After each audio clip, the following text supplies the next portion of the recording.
За сайн байцгаана уу. Та бүгдийн энэ өдрийн амрыг ирье.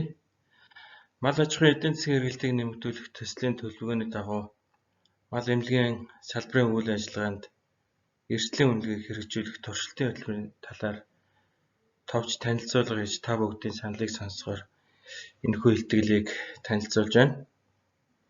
Мал амьтны халдвар төвчөнтэй тэмцэх стратеги арга хэмжээг тухайн эрсдэл үүсгэж байгаа хүчин зүйл, тархах замууд, учирч болох хохирлыг зөв тооцож, урьдчилан сэргийлснээр гарч болох сөрөг үр дагаврыг арилгах, түүнийг бууруулах хөрөнгө санхүү хэмнэх зэрэг чиглэсэн зөв шийдвэрүүд гардаг.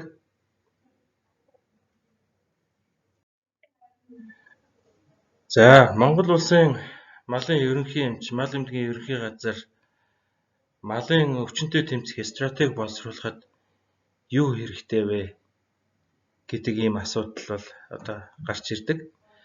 Манай энэхүү симпозиумд мал эмнэлгийн бүхэл салбарын төлөөлөгчид оролцож байгаа тул бас нэг энгийн нэгэн жишээ авч ярих гэж бодож байна. Бид өвчтөе малыг шинжилж ямар өвчнөөр өвчлсөн, биеийн байдал нь ямар байгааг тодорхойлохдоо малын эзнээс эхлээд бол анамнез мэдүүлэг авч тэгээд газар орчны байдал, малын одоо ерөнхий байдлыг ажиглах, үзлэг шинжилгээ хийх, шаардлагатай тохиолдолд бол лабораторид дээж явуулж шинжилгээ хийснээр олон талын мэдээлэлд одоо тулгуурлан оншийг тогтоож эмчилгээний арга техникээ боловсруулдаг. Хэрэв энэ ажиллагаа бүрэн баримт нотлогоо мэдлэгт суурилсан байвал одоо бидний эмчилгээний тактик маань зөв явж мал амьтны эмчилгээ бол сайн хийгднэ гэсэн үг. Үүнтэй нэг адил тухайн улс, тухайн аймаг, сум, багийн нутаг дэвсгэрт байгаа мал сүргийг цогцоор нь одоо тухайн хүрээлэн буй орчин, сүргийн бүтэц, цаг улирал, малын өвчний нөхцөл байдал, худалдааны эргэлзээр хүчин зүйлүүдийг хамруулж шинжлэх ухаанчтай мэдээлэл нотлогоонд тулгуурлан шийдвэр гаргах шаардлагатай. Үүний нэг хэсэг нь бол энэ эрсдлийн үнэлгээг тогтмол хийж эрсдэлд суурилсан шийдвэр гаргах асуудал байгаа. Одоо энд бол мэдээлэл одоо хамгийн чухал зүйл гэдгийг одоо энэ дээр тодруулж хэлхийг хүсэж байна. Дата мэдээлэл бол тасралтгүй ирэх холбоогоор явж асуудлууд бол шатандаа одоо хангагдах хэрэгтэй. Тэгээд асуудал одоо энэ мэдээлэл одоо малчнаас мал эмнэлгийн ерөнхий газар руу, мал эмнэлгийн ерөнхий газараас малчин руугаа гэсэн ийм одоо тасралтгүй эргэлттэй холбоогоор одоо явагдаж байх ёстой. Тэгээ энэ мэдээллийн урсгалыг бол хурдан одоо тогтмол явуулахад энэ мал эмнэлгийн нэгдсэн систем голлох үүрэг гүйцэтгэн. Энэ одоо үйл ажиллагаанд оролцох улсын, аймгийн, сумын мал эмнэлгийн мэргэжилтнүүд, давхар зүйчид бол сургагдаж энэ эрсдлийн үнэлгээг хийх арга зүйг эзэмшнэ.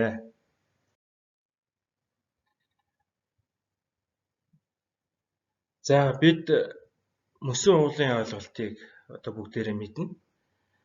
Бидэнд ил харагдаж байгаа мөсөн уулын оройн одоо мэдээлэлд тулгуурлаад харагдахгүй байгаа хэсгийг илрүүлж үйл ажиллагаанд энэхүү эрсдлийг тооцож ажилласнаар асуудлыг зөв шийдвэрлэх одоо эрсдлийг хохирол багтаа даван туулах ийм боломж бүрддэг.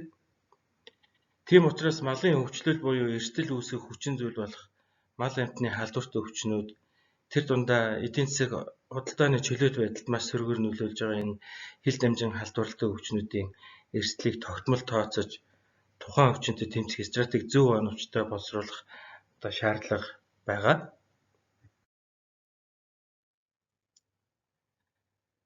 Эрсдлийн үнэлгээний ач холбогдол нь аливаа эрсдлийг тооцож түүнээс сэргийлэх, түүнийг бууруулах тэмцэх арга хэмжээг зөв боловсруулахад оршдог.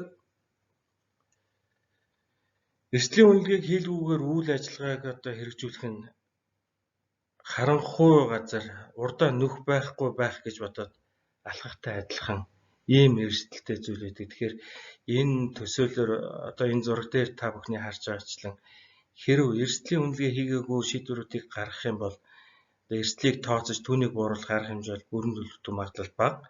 Харин эсвэргээрээ эрсдлийн үнэлгээ хийсэн тохиолдолд арга хэмжээг бүрэн төлөвлөх илүү амжилтанд хүрэх магадлал бол өндөрснөө гэсэн үг.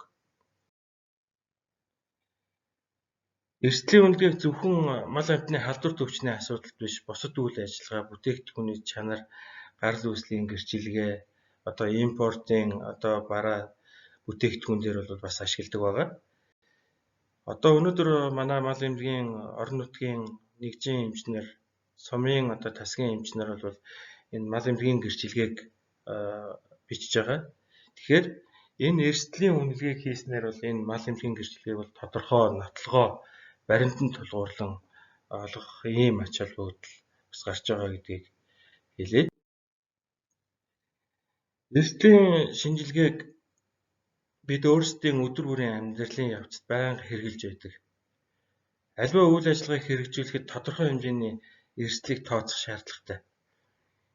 Эрсдлийн шинжилгээ нь эрсдлийн үнэлгээ, эрсдлийн үеийн зохион байгуулалт, эрсдлийн үеийн харилцаа холбоо гэсэн үндсэн 3 бүрэлдэхүүн хэсгээс бүрддэг.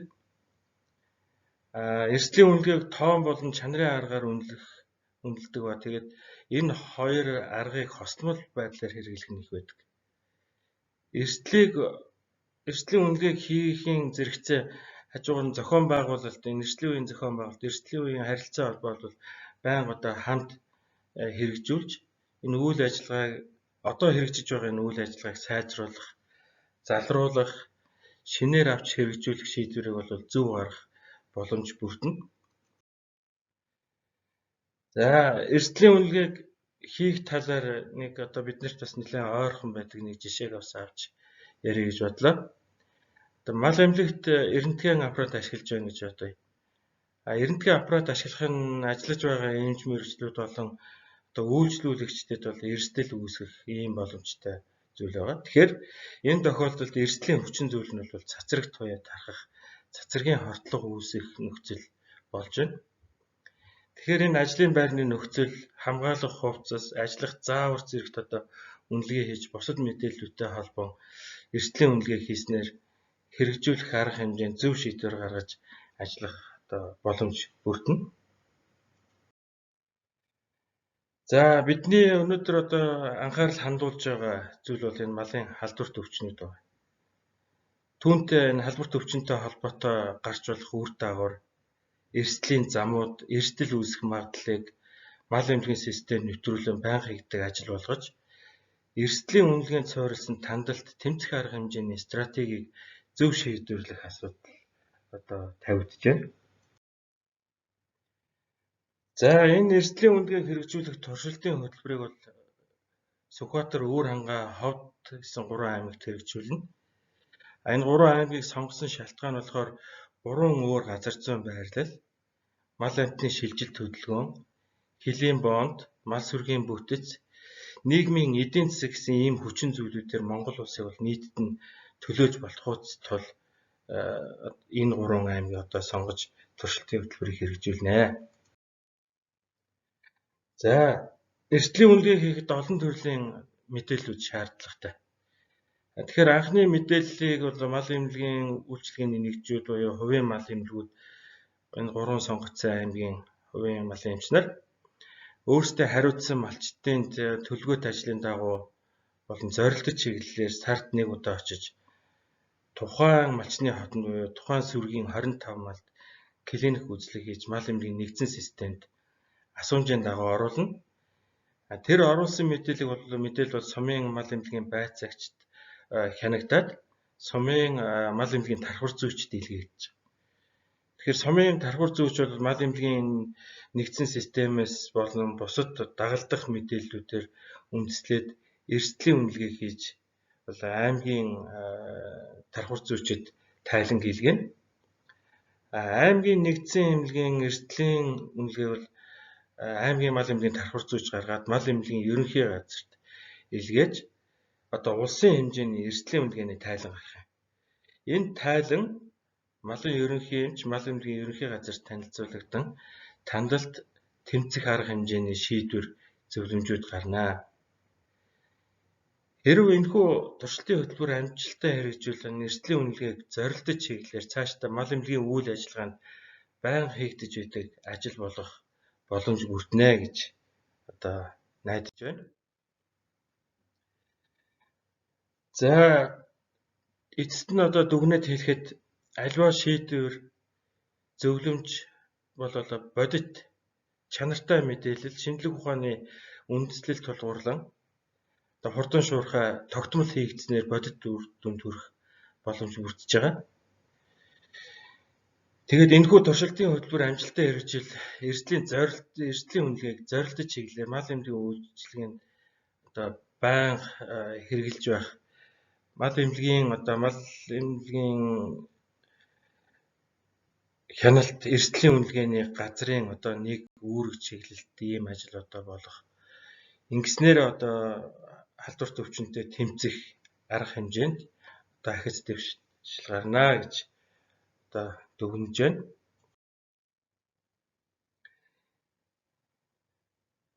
Энэ туршилтын хөтөлбөрийг амжилттай хэрэгжүүлэхэд бол салбарын бүх шатанд бол гарч болох асуудал, бэрхшээл, алдаа оноо, туршлага, шин санаа дэвшүүлж ажиллах ийм шаардлага бол үүснэ. Аливаа шин зүйлийг ажил амьдрал үйл ажиллагаанд нэвтрүүлэхэд төвөгтэй байдал үүсдэг. Харин бид нар бол эцсийн хүрэгцэг энэ ажлын үр дүнг одоо ойлгоод нээлттэй сэтгэж оролцох нь одоо илүү чухал байна гэж одоо хэлхийг хүсэж байна. Эцэст нь мал эмнэлгийн салбарын үйл ажиллагаа сайжирснаар Монгол улсын мал аж ахуйн салбарын хөгжил дэвшилж эдийн засаг, хүн амын хүнсний аюулгүй байдалд томоохон өөрчлөлтүүд бий болно гэдэгт итгэж байна. Тэгээд энэхүү хөтөлбөрийг хэрэгжүүлэхэд та бүхэн өөрсдийнхөө санаа оноо, зөвлөмж, хамтран ажиллах чиглэлээр бас нээлттэй оролцоорой гэж та бүхэнд хүсье. Анхаарал хандуулсанд баярлалаа.